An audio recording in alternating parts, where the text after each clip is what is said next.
সুপ্রিয় দর্শক, এইমাত্র গুরুতর অসুস্থ হয়ে হসপিটালে ভর্তি বর্তমান সময়ের সবথেকে জনপ্রিয় বক্তা মিজানুর রহমান আজহারী। কি হয়েছে মিজানুর রহমান আজহারীর? বিস্তারিত জানতে ভিডিওটি না টেনে শেষ পর্যন্ত দেখতে থাকুন।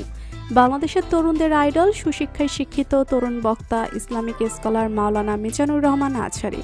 তিনি অল্প সময়ের মধ্যে বাংলাদেশের মানুষের মনে জায়গা করে নিয়েছেন। তার হাত ধরে বাংলাদেশের অনেক যুবক সৎ পথে ফিরে এসেছে। বাংলাদেশের মিজানুর রহমান আজহারীর মাহফিলে দেখা যায় হাজার হাজার ভক্তকে। সকল শ্রেণীর মানুষের প্রিয় একজন বক্তা হলো মিজানুর রহমান আজহারী। তিনি শুধু দেশে নয়, বিদেশের মাটিতে অনেক জনপ্রিয় একজন বক্তা হয়ে উঠেছেন। বাংলাদেশের মানুষ তাকে ভালোবাসলেও সেই মর্যাদা বাংলাদেশে পায়নি মিজানুর রহমান আজহারী। বাংলাদেশের কিছু ধর্ম ব্যবসায়ী লোকেরা মিজানুর রহমান আজহারীর ওয়াজ মাহফিল বন্ধ করে দেয়। শুধু এতটুকুতেই থেমে থাকেনি তারা, তাকে নিজের মাতৃভূমি ছাড়তে বাধ্য করেছে। কিন্তু স্বৈরশাসক শেখ হাসিনা সরকারের পতনের পর তিনি আবারও দেশে ফিরে এসেছেন। দীর্ঘ 5 বছর তিনি মালয়েশিয়াতে ছিলেন। মালয়েশিয়াতে থাকা অবস্থায় দেখা গিয়েছে বিভিন্ন বড় বড় মসজিদগুলোতে জুম্মার নামাজ পড়িয়েছেন মিজানুর রহমান আজহারী। মিজানুর রহমান আজহারীর পেছনে সালাত আদায় করেছেন মালয়েশিয়ার মুসলিমরা। মিজানুর রহমান আজহারীর জন্য থাকা খাওয়া একেবারে ফ্রি করে দিয়েছেন মালয়েশিয়ান সরকার। যে সম্মান তিনি নিজের দেশে পাননি, নিজ দেশের চেয়ে কয়েক গুণ সম্মান দিয়েছে মালয়েশিয়ান সরকার।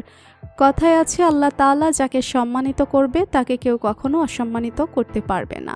সোশ্যাল মিডিয়াতে প্রায় শোনা যায় মিজানুর রহমান আজহারী মালয়েশিয়ান নাগরিকত্ব গ্রহণ করেছেন। চাইলে মালয়েশিয়াতে সারা জীবন কাটিয়ে দিতে পারবেন তিনি। এই সুযোগ থাকা সত্ত্বেও দেশের মানুষের ভালোবাসার টানে তিনি আবারও দেশে ফিরে এসেছেন। প্রায় সময় সোশ্যাল মিডিয়াতে দেখা যায় মিজানুর রহমান আজহারী মালয়েশিয়ার জনগণের কাছে ইসলামের দাওয়াত দিচ্ছেন। কয়েকদিন আগে একটি মাহফিলে বক্তব্য দিচ্ছিলেন তিনি। হঠাৎ করে শরীর অসুস্থ বুঝতে পারেন তিনি। মাথা ব্যথা করতে থাকে, শরীর দুর্বল হতে থাকে। সঙ্গে সঙ্গে তাকে একটি হাসপাতালে নিয়ে যাওয়া হয়। ডাক্তাররা বিভিন্ন টেস্ট করে জানিয়েছেন কোনো প্রকার ভয় নেই, তিনি এখন সম্পূর্ণভাবে সুস্থ রয়েছেন। তবে একটু রেস্ট নিলে সবকিছু আবার ঠিক হয়ে যাবে। আপনারা সবাই মিজানুর রহমান আজহারীর জন্য মন থেকে দোয়া করবেন যেন সে খুব তাড়াতাড়ি সুস্থ হয়ে যায়। তো বন্ধুরা, বাংলাদেশের সবথেকে জনপ্রিয় বক্তা মিজানুর রহমান আজহারীকে আপনার কেমন লাগে জানিয়ে দিন কমেন্ট করে। আর ভিডিওটি ভালো লেগে থাকলে একটি লাইক দিয়ে চ্যানেলটি সাবস্ক্রাইব করুন। ধন্যবাদ।